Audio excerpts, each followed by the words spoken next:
Hey guys, welcome back to My Sports Vice. I appreciate you guys tuning in. This will be the podcast for wide receivers for your draft this season, the 2016 season. The field with wide receivers is so deep that I'm going to do two podcasts. I'm going to break it up. I'm going to do a top 12 and 13 through 25 on a second podcast.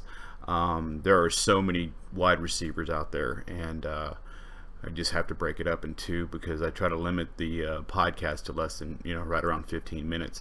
I did some research, interesting stuff, and if you get any of the magazines, and all of a sudden everybody's decided that wide receivers are more important than running backs, and I've been working under that philosophy for the last, 2 or 3 years. I haven't drafted a running back before the fourth round, I think, in the last 3 seasons in most of the leagues I play in. And my league is PPR league, so obviously there's more of an emphasis on passing, and so it all depends on what your standard, your scoring system is. But for the most part, the research I did was I looked back, and in 2005, 10 seasons ago, running backs, there was 16 running backs that had 1,000 yards, and 9 of them had double-digit touchdowns. Last year, 7 running backs with 1,000 yards rushing and only 5 with double-digit touchdowns, compared to wide receivers, where in 05 we had 4 receivers. 4 receivers with 100 catches this year, or last year 7, and then 19 in 2005, 19 receivers with 1,000 yards, and last year 26, and then last year there was 11 wide receivers with double-digit touchdowns. So there was almost 4 times as many receivers with 1,000 yards than running backs. So obviously the emphasis has gone to the passing in the NFL, so it would behoove you to get wide receivers early, because they're going to get gobbled up pretty quick, and you can even pick up some late, because we're going to go over that now. But I had a hard time filling out the top 25 without leaving out some guys that had 1,000-yard season last year. Okay, let's get started. Oh wait, technical stuff. You can subscribe to our YouTube channel through our website, or obviously through YouTube. It's My Sports Vice, all one word. And then you can also listen to us through our website or on iTunes. Please tell your friends if you guys like the podcast, if you think it's helpful. Throughout the season, I'll be doing a couple per week, and then I will one of them will be related to DraftKings and FanDuel. I'm going to give you value picks on that, because I really love playing both of those. I do pretty well, made a little money doing that, and I'll try to help you with that with some podcasts. But let's get started. Everybody's number one is Antonio Brown. His stats are incredible. Pittsburgh's offense is wide open. Look at these stats. In the last 3 years, Antonio Brown has averaged 125 catches, 1,677 yards, and 10 touchdowns every season. That's a career year for most wide receivers, and he's done it on average for the last 3 years in a row. I don't see that changing anytime soon. Martavius Bryant couldn't stop smoking the bong, and so he's out for the season. So Marcus Wheaton will step in for him, and he'll do all right. They went and got Ladarius Green, the tight end, to replace the retired Heath Miller. I think he'll do fine. I've seen flashes of him play well when he was in San Diego, but he was always playing behind Antonio Gates, especially in PPR leagues. When it comes to Antonio Brown, he is by far the number 1 pick. Number 2 would be Odell Beckham. I was worried about him having a sophomore slump, but that didn't happen. He had 96 catches, 1,450 yards, and 13 touchdowns. So he had another great season. It looks like he's the real deal. Ben McAdoo, who has been the offensive coordinator there for a couple of years and likes to throw the ball, is now the head coach. So they're going to be throwing the ball just as much as they ever have been. And their running game is terrible. They've got a bunch of mediocre running backs there.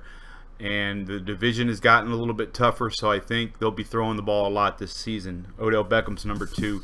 Number 3, Julio Jones. What can you say about him? He led the league in targets. He was tied for first in catches. He led the league in yardage with 1,871 yards. He had 136 catches and 203 targets. He's the focal point of Atlanta's offense. Roddy White got old on us pretty quick. They went out and got Mohamed Sanu from Cincinnati, who's a pretty decent receiver. And I think that actually helped Jones if he can draw some more coverage instead of them getting doubled. Jones getting doubled all the time. He's going to be a great pick. I've had him the last couple of seasons, and he's gotten me to the playoffs and helped me win a couple of championships. Des Bryant, I have him at number 4. Now, last year was a lost season for him. Romo was out for, I think, 11 games or something like that, and he was getting thrown to by Brandon Weeden and just terrible quarterbacks. He was hurt. I think he missed 7 games last year with a broken foot. You have to remember what happened in 2014. He had 16 touchdown catches in that year. He's a great receiver. If Romo can stay upright, they have a good offensive line, and they can run the ball, which opens up the passing game. Des Bryant is a solid pick at number 4. DeAndre Hopkins, today I just read that he walked out of camp and he's holding out. Sounds to me like his agent got to him, and I don't know what that boy's problem is, but he's a great receiver. And he's got Osweiler, who is not really proven yet. He's only played or started 7 NFL games, but they wouldn't spend that much money on him if they didn't think he was going to do well. The addition of Lamar Miller is going to help the running game. They've got some decent secondary receivers, and I think he's going to have a great season. I wouldn't worry about the holdout. He'll sign. He wants to play. And he had a big year last year, 111 catches, 11 touchdowns. He'll have another great year this year. He's a real up-and-comer. You cannot lose with any of these first 5 receivers. That's Brown, Beckham, Julio Jones, Des Bryant, Hopkins. You're going to have to snatch them early, though. I wouldn't be surprised if all 5 of those guys went in your first round. Now, the next is A.J. Green. He's been about as consistent as you can have as a wide receiver.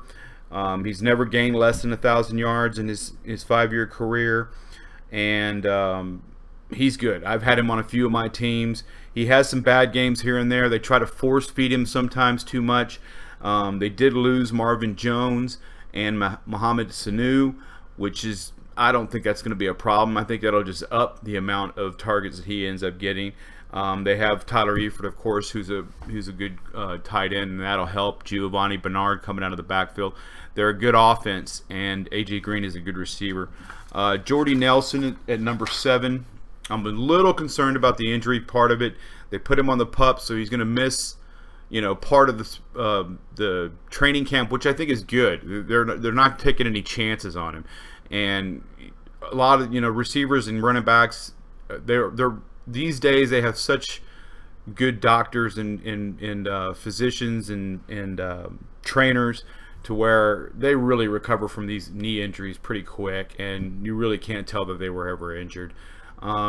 He was Rodgers' number 1 target 2 years ago, and I expect him to be the same when he steps in this year, which is also going to help Randall Cobb, because Randall Cobb, we'll talk about him later, but he tried to take over the number 1 position and didn't really work out that well for him. So Jordy Nelson I have at number 7.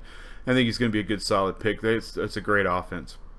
Alshon Jeffrey, another guy that was limited with injuries. He missed 7 games last year. The secondary receiver that they had drafted, Kevin White, who's supposed to be really good, he missed the whole season last year, so he's coming back this year. I would expect Jeffrey to get 150 targets this year. They lost Matt Forte. They're going to be throwing the ball a lot because they're not a very good team. They're going to fall behind because their defense isn't that good. Alshon Jeffrey's a good pick, definitely a top 10 receiver. Allen Robinson, if you drafted him last year, good job on you. I never even thought that guy would have the year he had. He had 80 catches, 1,400 yards, and 14 touchdowns. I wouldn't expect him to get 14 touchdowns. That's a lot, but he'll put up yards. Blake Bortles is a good up-and-coming quarterback, and they like to throw the ball. He's got Allen Hurns on the other side, who's a good receiver as well.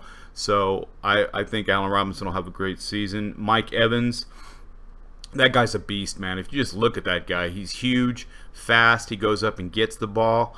He didn't do very well on touchdowns last year. He only had 3, but the year before he had 12. And so I guess he was getting a lot of double coverage and was running through crowds in the red zone.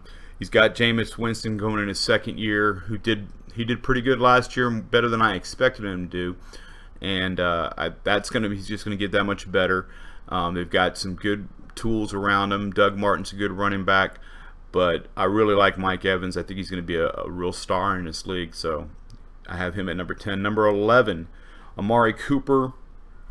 I have him higher than most people. A lot of people have him, 15 or deeper in the draft, but I really think this guy's got a lot of potential. He looked good when he played at the University of Alabama, and last year he had a decent year. It wasn't a big year, but it was good. I think he's going to have 1,500 yards and maybe a dozen touchdowns. He's got Michael Crabtree, Walford at tight end. They've got a good running back in Latavius Murray. Derek Carr is going to be a good quarterback in this league, and I think their offense is going to be really strong. So I like Cooper to have a really good season. He's only 22 years old. They're going to be throwing the ball down the field. So I've got Amari Cooper at number 11. Number 12, I can't believe he's this low on the list. Demaryius Thomas. The only reason he's this low on the list is because of his quarterback situation. He's going to be getting thrown to by Mark Sanchez or Paxton Lynch, who's a rookie out of Memphis State. So, and combined with the fact that Kubiak is finally going to get to run the offense that he wants, which is a run-oriented offense. If you remember that from the Texans days, he loves to run the ball. And he couldn't do that with Peyton because Peyton basically was the offensive coordinator. Well, now that he's gone, he's going to run the ball more. So that hurts Thomas as well. But sheer talent alone will get him open and will get him some looks. But I wouldn't expect the numbers to be where they were last year. Like I said, those top 10 guys that we talked about, I can't see any of those guys disappointing you at all. And if you can get two of those top 10 and then wait on quarterbacks and running backs, I think you do really well, especially in PPR leagues. But you can't factor in injuries. You can't expect a guy to get hurt. If it happens, it happens. There's not a whole lot you can do about it. But there's been a lot of emphasis on the passing game, and wide receivers have become very important. That's it for the top 12. That's part 1 of the wide receivers. I will be posting part 2 as well. It's a pretty deep field, like I said. Later on, I'll be doing tight ends, and then I'm going to do a podcast about sleeper picks, guys that you might be able to get late in the draft. And I appreciate you guys tuning in. Tell your friends if you guys like the podcast, you think it's helping. I appreciate it. You guys are more than welcome to put any comments on the website. I would appreciate that, or on the YouTube videos. If there's suggestions, something you want to hear, something that I can implement into the podcast, I'd be more than happy to do so. Thanks for tuning in. This is Jeff with My Sports Vice. I'm out.